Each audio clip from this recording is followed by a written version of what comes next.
Kagulat World. Sa Wimbledon 2026, isa ang mensahe ng maraming tennis analysts at fans sa buong mundo. Huwag maliitin si Alexandra Alex Ayala.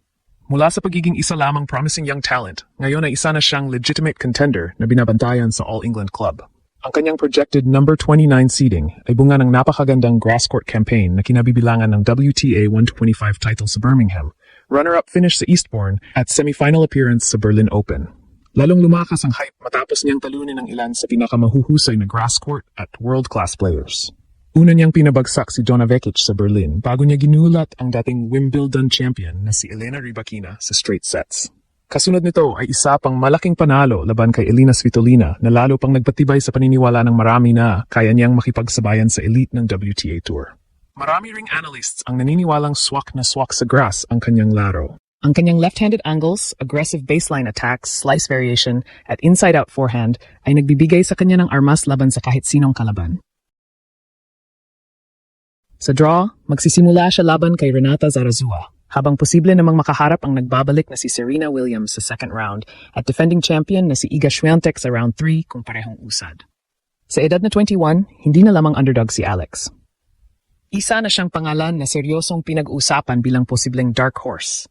At para sa ilan, isa sa mga pwedeng gumawa ng pinakamalaking kuwento sa Wimbledon ngayong taon. Isa na namang makasaysayang kabanata ang isinusulat ni Alex para sa Philippine tennis. Sa unang pagkakataon sa kanyang career, papasok siya sa Wimbledon bilang isang seeded player. Isang napakalaking hakbang na nagpapakita kung gaano kalaki ang kanyang inangat sa loob lamang ng isang taon. Hindi to aksident. Pinaghirapan niya ang bawat ranking point, bawat panalo, at bawat laban kontra sa pinakamahusay na manlalaro sa mundo. Ang pinakamalaking dahilan kung bakit mataas ang kumpiyansa ng tennis community kay Alex ay ang kanyang kahangahangang grass court form.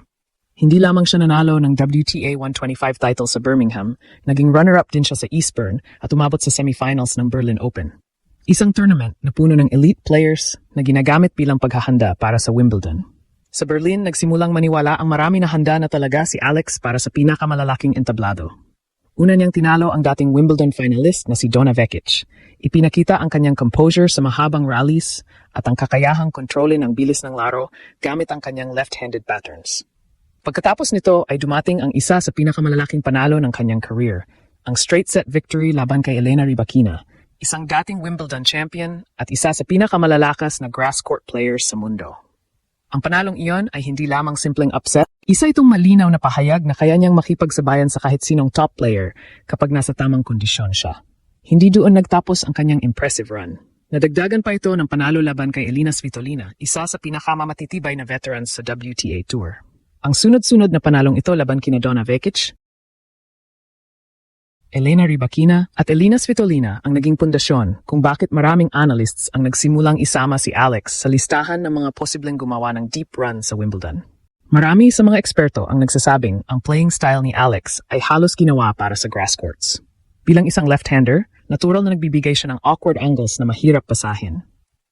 Kapag sinamahan pa ito ng kanyang mabilis na footwork, heavy topspin forehand, inside-out forehand winner, at mahusay na paggamit ng slice, nagiging napakahirap niyang bantayan. Hindi rin siya natatakot umatake sa net, bagay na mahalaga sa mabilis na surface ng Wimbledon. Isa pang malaking pagbabago ay ang kanyang maturity. Kung noong mga nakaraang taon ay nakikilala siya bilang promising youngster, ngayon ay mas kalmado na siya sa mahalagang puntos. Mas mahusay na rin ang kanyang shot selection at mas disiplinado sa mahabang rallies. Kitang-kita ito sa kanyang mga laban kontra sa mga higher-ranked opponents kung saan hindi siya madaling mataranta kahit nasa ilalim ng pressure.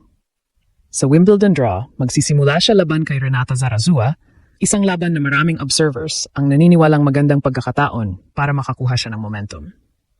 Kapag nagtagumpay, posible niyang makaharap ang nagbabalik na Serena Williams sa ikalawang round. Isa sa pinakaabangang posibleng matchup ng torneo. Kung magtutuloy-tuloy pa ang kanyang pag-abante, maaari naman niyang makaharap ang defending champion na si Iga Swiatek sa round 3. Isang laban na maaaring magsilbing sukatan kung gaano na talaga kalayo ang narating ng kanyang laro. Ngayon, hindi na lamang siya inspirasyon ng Pilipinas. Isa na siyang pangalan na seryosong pinag-aralan ng mga analysts at kinatatakutan ng mga seeded players. At kung may pagpapatuloy niya ang antas ng tennis na ipinakita niya laban kina Donna Vekic, Elena Rybakina at Elina Svitolina, hindi malayong makita natin ang isa sa pinakamalaking breakthrough stories sa Wimbledon 2026. Ang dating pangarap ay unti-unti nang nagiging tunay na posibilidad. Ngayon, ang pinakamahalagang tanong na umiikot hindi lamang sa Pilipinas, kundi maging sa international tennis community. Kaya na bang manalo ni Alex ng kanyang unang Grand Slam title? Maaring para sa ilan ay napakaaga pang sabihin ito. Ngunit kung pagbabatayan ang kanyang ipinakitang laro nitong grass court season, hindi na ito isang imposibleng ideya.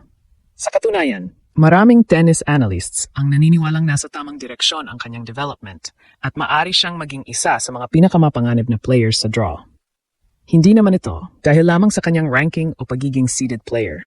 Ang tunay na dahilan ay ang kalidad ng kanyang mga panalo. Hindi basta-basta ang pagtalo kay Donna Vekic, isang veteranong kilala sa malalakas na serve at agresibong laro sa grass. Mas lalong hindi madaling talunin si Elena Rybakina, dating Wimbledon champion na itinuturing ng marami bilang isa sa pinakamahusay na grass court players sa mundo. At nang madagdagan pa ito ng panalo laban kay Elina Svitolina, napatunayan ni Alex na hindi aksidente ang kanyang pag-angat. Kaya niya makipagsabayan sa iba't ibang playing styles, mula sa power hitters hanggang sa elite defenders. Isa sa pinakamalaking asset ni Alex ay ang kanyang tennis IQ. Hindi siya umaasa lamang sa lakas ng palo. Mahusay siyang magbasa ng galaw ng kalaban, alam kung kailan dapat umatake at kung kailan maghintay ng pagkakataon. Madalas din niyang gamitin ang buong court upang pagurin ang kanyang kalaban bago magtapos ng punto, gamit ang kanyang inside-out forehand o kaya ay mabilis na pag-atake sa net. Malaking bentahe rin ang pagiging left-handed niya. Sa grass, napakahalaga ng angles. Ang natural na lefty serve at forehand patterns ay nagbibigay ng kakaibang problema sa karamihan ng right-handed opponents. Kapag nadagdagan pa ito ng kanyang slice backhand, nagiging mas unpredictable ang bawat rally. Isa pang napansin ng maraming observers ay ang malaking improvement sa kanyang confidence. Noong mga nakaraang taon, makikita minsan ang pag-aalinlangan kapag nakaharap niya ang mga dating Grand Slam champions. Ngunit ngayon, tila wala na siyang kinatatakutan. Hindi na siya pumapasok sa court bilang underdog na umaasang makasabay lamang. Pumapasok siya upang manalo. Yan ang malaking pagbago. Naging malaking bahagi rin ng kanyang development ang sunod-sunod na laban-laban sa world's best. Ang bawat pagkakataong makaharap niya ang top 10 players ay nagdagdag ng karanasan. Unti-unti niyang natutunan kung paano kontrolin ang pressure, paano manatiling kalmado sa crucial points, at paano tapusin ang laban-laban sa elite competition. Gayunpaman, hindi magiging madali ang landas patungo sa titulo. Napakalalim ng women's draw sa Wimbledon. Maraming world-class players ang may kakayahang manalo anumang araw. Isang maliit na pagbabalamang ng antas ng laro ay maaring magresulta sa maagang pagkakatanggal. Kaya napakahalaga ng consistency sa loob ng 2 linggong torneo. Mayroon ding ilang aspeto ng laro na maaari pang pagbutihin. Kapag mas naging consistent ang kanyang unang serve, mas marami siyang libreng puntos na makukuha. Kailangan ding mapanatili ang mataas na antas ng physical conditioning upang kayanin ang sunod-sunod na mahabang laban, lalo na kung aabot siya sa second week.